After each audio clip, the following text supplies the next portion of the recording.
So there you go, recording in progress. Perfect. Hi everyone, I'm Evan. I'm working in a small consultancy called Marsh. I'll start off with a little background of me and then do a little presentation in brand strategy. It's been a while since I did a English presentation. So please have me excused if I'm mumbling a bit about the words. And if you know which word I'm trying to say, just say it out loud. It will help me. And if you're wondering or have any questions about what I am talking about, if things go too fast, or if I'm talking too fast or the slides are going too fast, just raise your hand digitally. I'll stop and we can discuss it.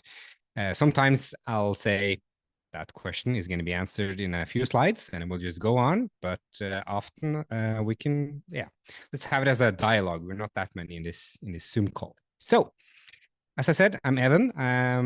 I used to work for a company called Startup Norway.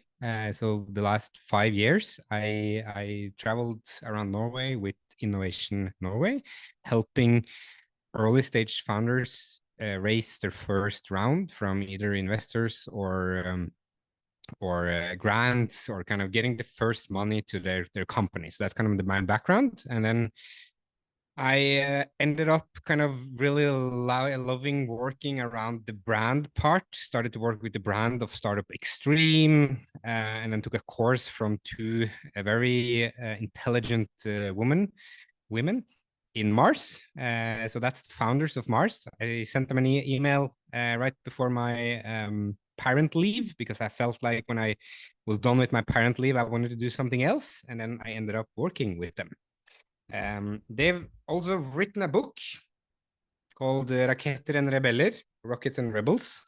Can't see it because of the camera, but I'll share a link. And if any one of you are very interested in that book, I'll send you a very, very discounted copy of it. But let's get to that part at the end.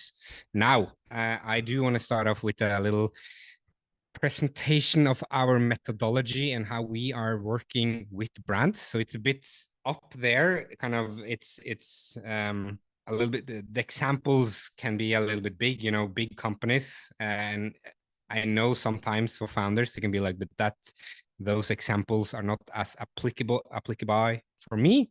Then if you feel that, stop and we can talk about kind of how the methodology also applies for you.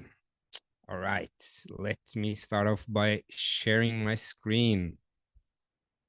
And then There's a blue arrow pointing up on Zoom. Yep, I just needed to get it on the right side here. So just to confirm, you are seeing startup. Oh, wrong slide. Sorry. I almost started the presentation at the end.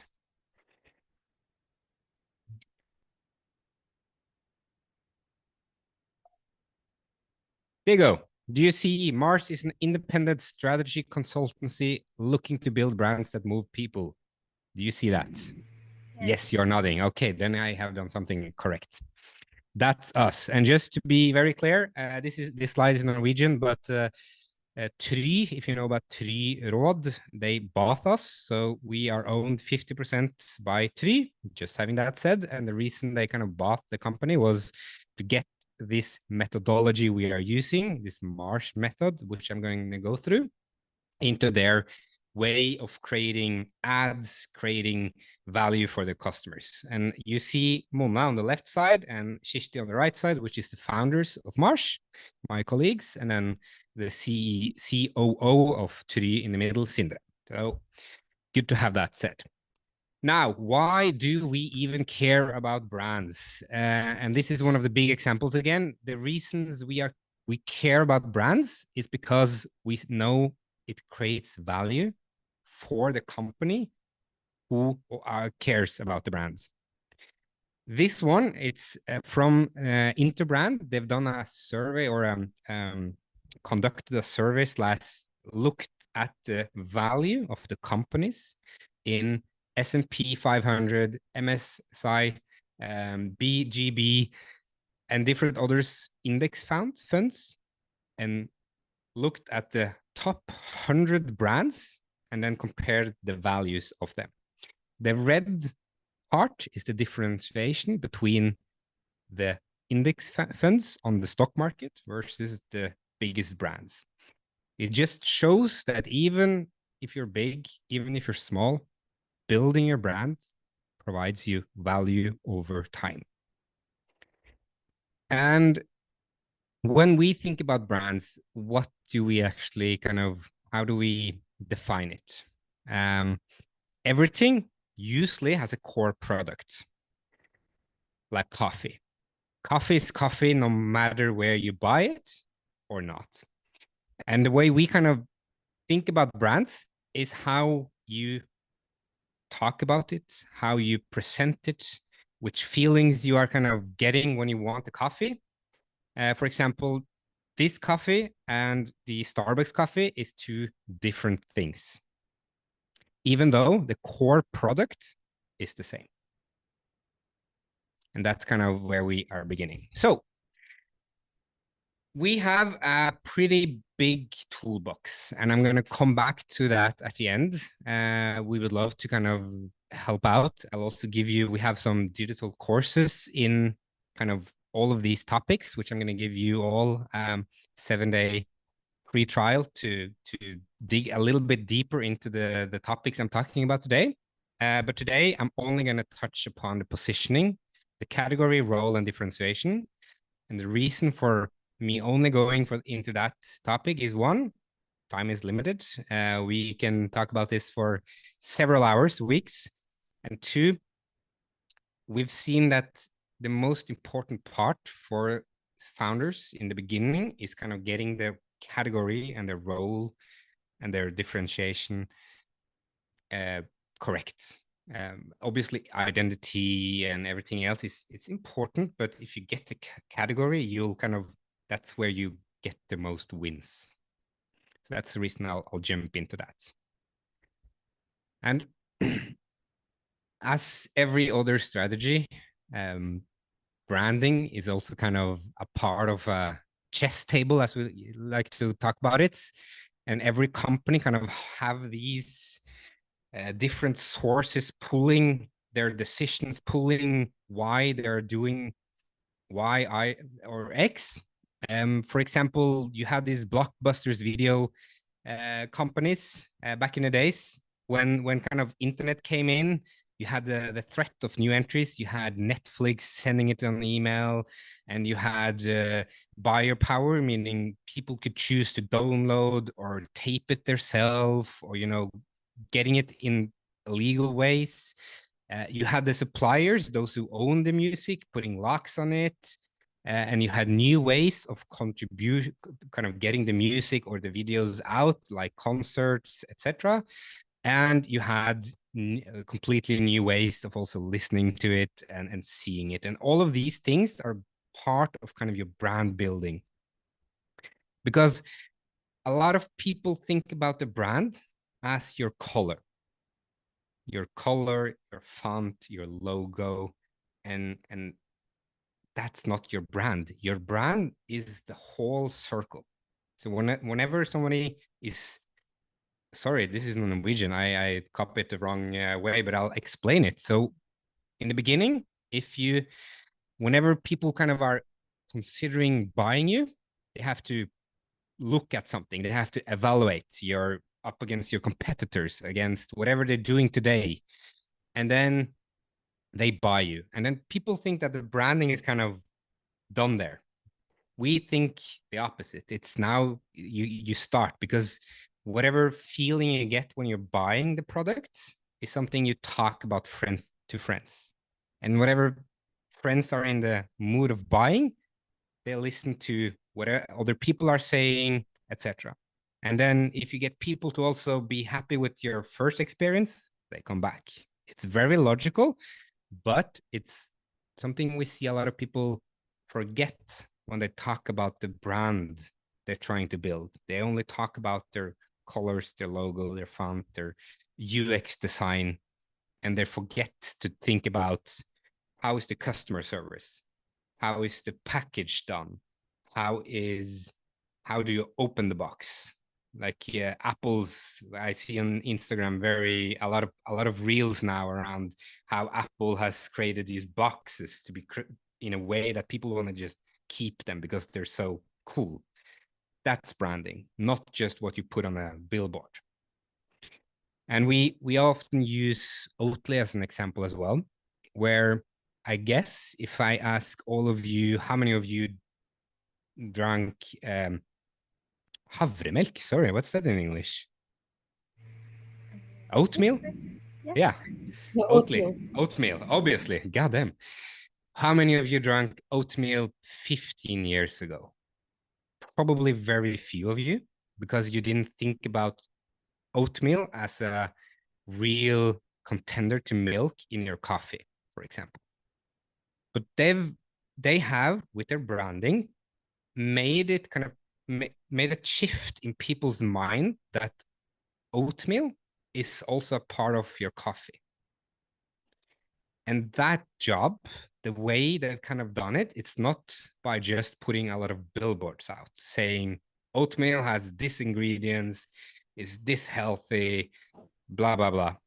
They've kind of done it through their brand strategy by kind of taking upon a mission to change how we think about the product, not the brand, the product.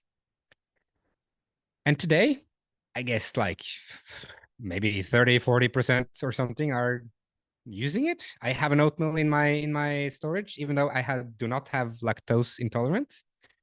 And this is what a brand is, because all of our theories are built around a French guy called Cap Ferrer, which says that a brand is a name with the power to influence. And if you look at your brand as that, you kind of stop thinking only, again, logo, colors, fonts, etc. Your brand is a name with the power to influence people to buy, or to think that oatmeal is okay to use, or to do something completely different. All right. So how do we influence? We used to say you have a plan, because if you don't have a plan, you're not gonna end up anywhere. When this is a picture of an IKEA kitchen and an IKEA kind of what's the name of the Catalog. No, there's not the catalog, but the sheet you get instruction. Thank you. So as IKEA sells their chairs, their kitchens, everything around the whole world, it kind of appears completely the same if you buy it in the US, in Estonia, or in Norway, because you have the same instruction wherever you go. And this also kind of applies to companies. If you don't have the same brand instruction, how to answer your email. Probably not as detailed as you use these words, but which tone do you talk around? How do you describe your company when Shifter calls you to ask about your new launch? Which words do you use to describe your category you're in? If you don't have all this, you don't have the plan, it's going to be a little bit different every time you build your brand in the public. So we have, again, a methodology, kind of a brand canvas. You'll get it and you can use to kind of get the most important parts in a one-pager to kind of be able to build a stronger brand. So I'll take you through each one of the topics, how we kind of are using category, how we are using a few examples of categories and how they are evolving, the different roles that are out there, and at the end, how we are using differentiation. And then we can jump into your cases at the end if it's interesting. So category, it makes things visible. It makes us attribute properties to things. It gives you some free kind of value in who you are. And a lot of founders especially kind of jumps a little bit fast over the category question, because either they're kind of been working too long on their own little kind of idea, so they think the whole world understands it, or it's so hard to find it, you kind of don't want to spend time on it, because again, it takes some time to actually find out what's your category. But this is one of the most important things you can do for your brand, is figuring out what are you. Because category is something you kind of have from your reptile brain. It's, if you don't understand what it is, you can't see it. I have a 20-month-old daughter, and she has just understood what a dog is. She calls it a vov, like the bark. And everything she sees with a tail and 4 legs is a vov. But she's not telling me about the trees. She's not telling me about the birds or the houses, because that's categories she hasn't understood yet. But she has understood the dog or the vovo. So everything which looks like it, she sees immediately. And that's the same thing happening with your brand, your company. If people don't understand what you are, you're blind to it.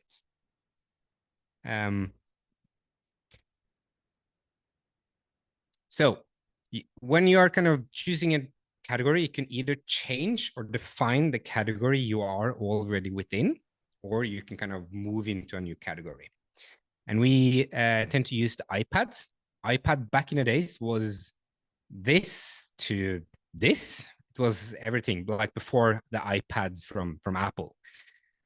You have this beautiful description, a connected organizer that keeps you in touch with your PC. And what the hell is a connected organizer, you might ask? I ask the same question. And this is a beautiful example of a category where you don't understand what it is. They've overcomplicated what it is, or created something which is completely meaningless. And then iPad came and defined, and he was brilliant in that, defined what the category criteria of an iPad are. So he said, this is an iPad, this is what you use it for. And of course, they had the money to kind of market it, to kind of go big. You don't have that as a founder, but still, he kind of really beautifully took a category down to something. And now everyone are looking the same. So this is a way you can kind of go into a category and define it. Obviously, you need a little bit of power to kind of get the momentum to do this. But we still see it in smaller companies like Oda coming in and defining a whole new way of buying grocery food, for example. Or you can position your category in another category, your product in another category. And once again, I want to ask you, do you know where all the vegan food, the vegan meatballs or vegan not meatballs in your store are? Do you know which shell that one is in? Who knows? I know. 1, 2, okay, maybe you guys are in a good example. But if I ask you, do you know where your favorite chocolate are? You know exactly which shelf it is in. So if you're not a vegan, if you don't like vegan meatballs, you don't know where it is. And in the vegan food industry, we see a very big difference between those who kind of go into the category meat substitutes. You know, they have these packages which is kind of showing a meal which is already done like this, and it's very focused on green and very focused on kind of the health of it. And then you have Beyond Meat, which is the same thing, but they are categorizing themselves as meat just made by plants. And the difference is, you see that they are putting on the number of, it's 20 grams of protein in it. You won't say anything of protein in this one. So they are the same products, but they've chosen 2 different categories. So I'm showing this to kind of giving you to understand you can choose which category you are in within some limitations, obviously. So while my Beyond Meat is in the cooling shelf, just buy the kjøttdeig and karbonadedeig in Kiwi. This one is in a completely different place. And just for you to know, categories are very dynamic. Don't be afraid of kind of choosing a category, choosing who you are, and then it's not written in stone. It's changing. Like the telephone. Back in the 1850s, you had a telephone, and then one day you suddenly had telephone and mobile phone, and then you had landline and mobile phone. Now you only have landline, and you're back to kind of phone, mobile. So it's changing as we are changing. And another also kind of good example, I would say, is Tesla, when Elon Musk kind of launched the Roadster, the electric vehicle back in 2010 or what it was. I don't know if you remember how the electric cars looked back then. It was these small things where you would probably die if you hit a bicycle because they were so small. Every electric vehicle was looking like that. And then he came in and said, this is not an electric vehicle. This is a sports car with an electric motor. So he kind of also changed the category. He didn't put himself in the category of an electric vehicle and put himself in the category of a sports car. And that made him also having to deliver on the category criteria which a sports car has. Red color, maybe, cool wheels, low, the car is low, small, no baggage room, etc., etc. And as categories kind of are dynamic, they also grow. So you had the category car back in the days, and then you kind of got the car and truck, and now we have car, SUV, sports car, and then the SUV is mini SUV, luxury SUV, and now you have electric SUV. So category is not something that really are kind of written in stone, and if you choose something, you're doomed the rest of your life. Is changes, which you also can. And the last part about category, all of these three, I guess you all know all of these brands are serving coffee. You get pretty good coffee at Starbucks. You get pretty good coffee at the Circle K and also at McDonald's, but only one of them are a cafe. So your product and your category are not the same thing, which is also very important in the beginning of your journeys to think about. You can be a gas station serving coffee, or it can be a coffee station, coffee place serving coffee. But you probably could not be a restaurant serving gas. That would be weird, I think. So you have to do some kind of thinking around what you're doing and which category you're putting yourself in. Any questions to the category part? I'm going on to roll in the next slide. I do have a question. So how do we even know like which category should we try to position ourselves in? So the question was, how do you know which category you should be positioning yourself in? Yes, just like okay, let's say I have a product, but then like you mentioned, like okay, Tesla they chose to be a sport car, but then like for a founder at very early stage, like okay, how do I know like which category I should be in to be stand out? Like It's after all, I'm coming to differentiation, and in the bottom of the differentiation, we're talking about something called category criteria. So looking at, if you're unsure, you probably have some kind of thinking around which category you are, because if you're completely unsure, you don't have a product, but the product is kind of talking in some way what category you're within. You should look at the others, the biggest, the market leaders in whatever category you're thinking about, and see what are they doing. How do I understand that they are in this category? What are they doing which makes me, yep, they are restaurants and not a cafe. How, and look at the kind of the minimum criteria they're doing, and then figuring out which of these can you deliver the best on. I guess Starbucks could go and be at, I think, like let's say Starbucks were thinking I should either go like Circle K or McDonald's. I guess they would go for McDonald's because they can deliver on delivering food as well. If they are going to be a restaurant, they need to also have a restaurant, deliver food, have a menu, etc., etc. And the same goes for you if you're trying to develop, for example, um, a, a online clothing store. Look at other online clothing stores. What are they doing? Some categories are extremely easy to understand. So if you are in a very easy category, obviously not spend too much time kind of figuring it out which category in, just pick it. It's more of the tech, the new tech, which is kind of struggling a bit. Again, if you're selling clothes, you are selling clothes. So yeah. Let's touch upon it after the differentiation part as well. And in each category, we have three different roles. We have the market leader, the challenger, and the pioneer. The market leader is the biggest, the one who probably earns the most, kind of gets all the best talents, have the best kind of system around it. It's the biggest. It's usually very clear, but not always. The challenger is the one that kind of, if you don't choose the market leader, you choose them. Usually they have a very clear point of what they are challenging, and very often it's price, but not always. For example, McDonald's and the Burger King.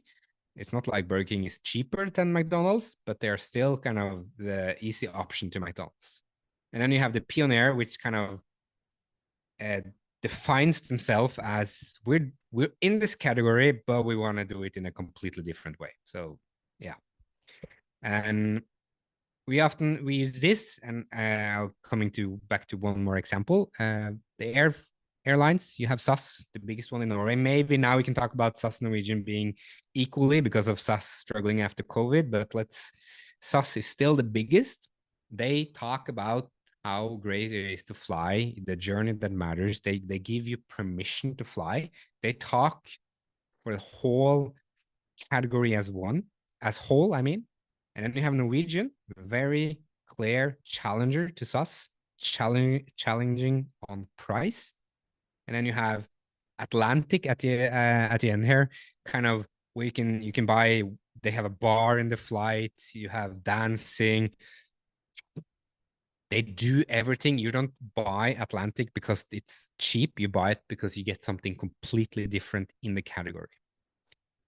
And then you also have in the soda, you have Coke, Pepsi, and Red Bull. Coke talks about, open happiness. They have the Santa Claus just drinking soda. Pepsi, on the other hand, is kind of they are trying to they can, because they are the challenger, mock Coca-Cola a little bit. And again, this is a bit weird example in Norway because Pepsi is quite big, but still they're smaller in the global scene. And then you have Red Bull at the end just jumping off a plane, doing something completely different. And then the reason we are kind of using only three roles is, if I ask you, do you know where Tab Extra in your local store is? Like, no one knows where it's a lot of Cokes in the Kiwi store, but you probably know exactly where Cola, Pepsi, and Red Bull are. If you like Red Bull, though, they are pioneer. But Tab Extra, First Price, El Dorado, all of these other brands, you know them if you see them, but you're not recognizing them being there. So you have only three roles, and everyone else is in what we call in Norwegian røkla, like the mix. And the communication from, as I said, in these three is quite different. Market leaders, they talk about the category. They try to get the category bigger. They are doing the big job for everyone, just talking about how in soda, how good it is to drink. Well, Pepsi is trying to kind of obviously mock Coke in every situation they can. It's better taste. They're doing these big surveys. 90% likes Pepsi in a blind test. how many surveys was it? 10 people tasting it. They can do it because they're smaller. It will be a bit weird if Coke did it back to Pepsi. And then at the end there, you see Red Bull again doing something completely different. But I want to add something because it probably sounds like it's always a battle between the small and the big, and it's not. We use from a book called Overthrow. This one I really think you all should buy because it's a very practical book talking about 10 different ways of challenge the category or the market leader. And they, by kind of following this script, following this way of thinking, you get a story people can cheer on. So you have this, for example, let's use Next Generation. You have all used Unlock, right? Have you heard about Unlock, the mobile app where you can open doors instead of using a key? Yeah, some yes, some no. They're a very clear Next Generation script by kind of talking their communication around why are you still using keys today? The next generation is using your phone to open doors. Or you have Democratizer Kron, the financial app where you can save pension and everything in an app. They're kind of trying to make everyone be able to save, not only white guys in their 50s, but younger people, women, everyone kind of using their money to save in the market. So these are giving you, I'll send you the link afterwards, but then you can read a little bit about all of them. It gives you a kind of a script to follow as a challenger. And I imagine all of you are either challengers or pioneers because you don't want to be a market leader in the beginning. You would rather jump into a category where there are someone else who is doing the job of talking around the market. Then you can kind of get some inspiration on what you should communicate around. Especially one of you had I don't remember the name, the clothing from Ukraine. Could be a kind of a local hero type of challenging script where you're talking about the people making it, the people around the local, and then kind of emphasizing around that topic. Maybe and then the Chef Co? last part of this methodology is the differentiation. And this one really talks about building arguments on what makes you different based on the criteria of the category. So we say you cannot differentiate yourself if you haven't chosen a category, because if you don't have a category, who are you differentiating yourself from? And that makes very much sense when you kind of start looking at it, because we see a lot of strategies having, we are very good at this and we do that, and this is what we want to be remembered for. And then we see which category they are in, and it doesn't match at all. So we also, since we are called Mars, we use SpaceX as an example.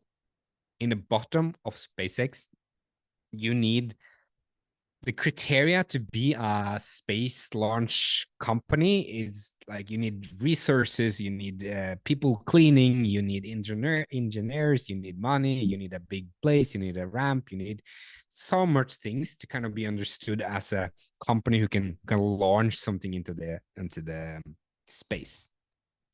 And what differentiation between SpaceX and others is, the rocket can go down to the sea and be picked up and used again, right? You can reuse it. You can't do that before, at least in NASA. And they had spent less oil and gas and etc. And the last thing which kind of you remember is this guy he sent up in the air in his Tesla. And this is how we want people to imagine the 3 steps, because obviously you can't kind of be everything. So to kind of recap the different 3 levels is, you need to figure out in your category, what is given? And that comes back to the question you asked, Mai, that if you're looking at categories, understand what's kind of given in the category you're looking at. How do you understand that people or the companies in this category? And then based on that, you can start to look at what can I deliver on, which is better or faster or cheaper than that company. And at the end, when you have all which is given, everything you do different, you have this one thing which is kind of build up on that unique one thing people want to think about when they think about your company. And we are using Apple and Samsung a lot in these examples. Again, big companies, I know, but it gives you a kind of understanding of how you can do very much the same thing, be in the very same price range, but still end up very differently because you build everything up in a different way. The iPhone, you can only choose between, two models or so, Pro, not Pro. They had this SA model before, but I'm not sure if they still have it, but it looks the same. It's kind of iPhone, you get an iPhone and then you have an iPhone. You can have 2 or 3 cameras and a little size. But if you choose Samsung, you can have a pen, you can have a mobile that kind of opens and closes. You can have 5 cameras, 1 camera, very, very differentiating types of phones. And but they both need to deliver on the criteria of the size of the phone, the camera functionality. You need to have 5G. You need to have a battery lasting, at least a day. There's a lot of things in the criteria which is the same, even though they've chosen different designs. In the middle, you see a very big difference. Now they're starting to differentiate a lot. Android, you can choose whatever app you want, while in iOS, you can only choose whatever Apple has chosen for you. So it's a very different system in your phone. You cannot do that much in your phone with Apple, while in Android, you can build whatever. And again, this is a very, very quick overview of those, but when you see those two up against each other, Apple is building a unique kind of premium product because you can only choose between 1 or 2 different sizes. You can only choose the apps we have chosen for you. You cannot do too much within the system because it's very good at it as it is. While on the other hand, you have Samsung saying, no, you can buy whatever phone you want. It can be big, small, open, pen, whatever. The app store is open for everyone to kind of change. But the price of the end product, the phones, is very much the same. But they're building in your head a different way of seeing everything down in the differentiation kind of funnel. And what we usually say at the end, it's kind of seven thing you can own in the differentiation part in the top. It's an attribute. For example, that Dove is a bar of soap contains moisture and cream. Domino's has a pizza delivery guarantee, kind of something, an attribute. An objective benefit, that Duracell batteries last longer. Or there's no deeper clean than Listerine. Or they can be a subjective benefit that Ray-Bans never are wrong. Or Nespresso caters are sophisticated tasters. You can kind of prove it, but it's kind of building the brand around that. Or something around the personality. Joe and the Juice flirts with everyone. Jack Daniel whiskey is masculine, down to earth. Again, this is also a bit subjective, but still, it's a personality as well. Or the realm of an imagine we have of a way of life. Citizen M caters to a modern mobile lifestyle. Ben and Jerry's is happy, organic. Vermont hippie culture, or yeah. Or you have a reflection of a customer type. Nike is for winners, Red Bull is for the thrill seekers. or deep values or a mission. Patagonia wants to save our home planet. Procter & Gamble is proud sponsor of MAPS. So kind of finding your uniqueness within one of those 7 gives you at least a way, you know, that it's perceivable for people. So this is how, oh fuck, it's also in Norwegian. Sorry about that. I have it in English. I'll send the English version. But this is kind of the one page we are using a lot when we're working with companies or with customers. You have the category explaining within which category you are. You have the role, talking about how are you attacking the role as a challenger or pioneer or whatever, and then you are writing from the bottom what you are, kind of what's in your category, what's your differentiation, and what's making you unique. And then you see we have two more bulks. It's archetype.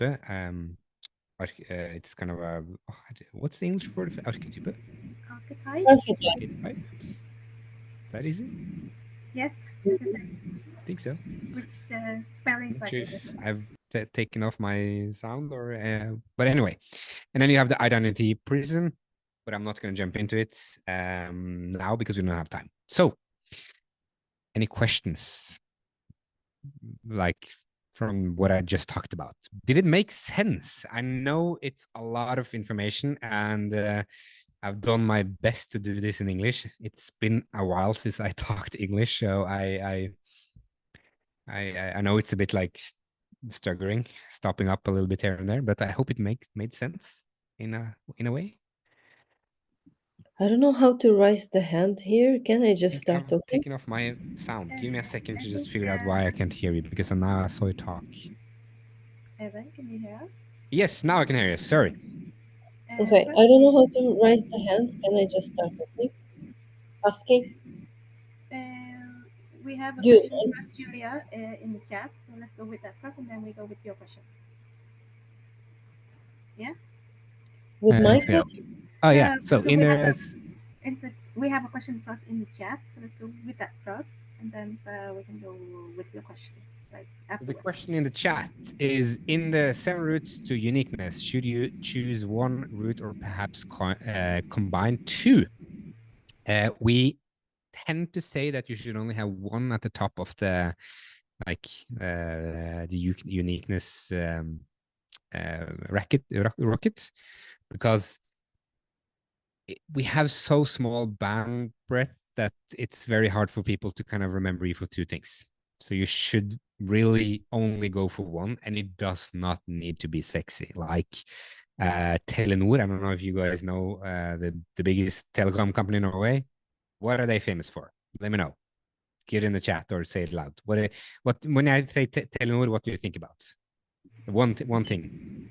They gave free cards to Ukrainians. Give free cards? Network. Maybe it's not the best group because they probably a lot of their it's in Norwegian, their ads, but it's they have dekning. They have my dekning. Yeah, that you have signal everywhere. Yes, thank you. They have signal everywhere, and that's kind of, if you see their ads, every ad is kind of, there's a problem because the signal has an interruption, and then the Telenor signal shows up saving the day. That's kind of in all the ads, this family having a problem. It's the signal from Telenor saving the day. And everyone knows that Telia also have signal. Ice have signal. Everyone has signal all over Norway, but still they own it. Julia, first. Me? Okay. I have a question. It's so interesting nowadays. People very often have this first touch in the social media with the brand, and then they kind of like see some unique, something similarities with the customers. Customers see some similarities with the brand, and then he start going through the path of finding information about you and kind of becoming your customer. And I was wondering, like, I have so many touch points. Is there any kind of like a mold where you can identify the best road, how to, what to emphasize, what to include, what to disclude? I don't know. Like, because in general, I have an interesting story and so many factors, and I don't know how the best to show it to the public. And I you don't know say if interesting story, you're talking about how the product is made and such those things, or how do you what do you? Okay, so basically, as I have interesting personality because I am achiever. I am Ukrainian champion in fishing and Norwegian too. Then I migrated to Norway because of the war without any resources and established a company here literally from nothing. Then of course my product is obviously special because there are fish leather component included in that, and that's sustainable, it's unique. Then also heights, which I'm aiming to achieve. I want to make it a luxury product.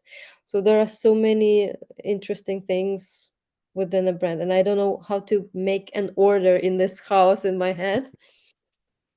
To answer that very quickly is then the first thing I would do is figuring out, are you in the luxury category or not?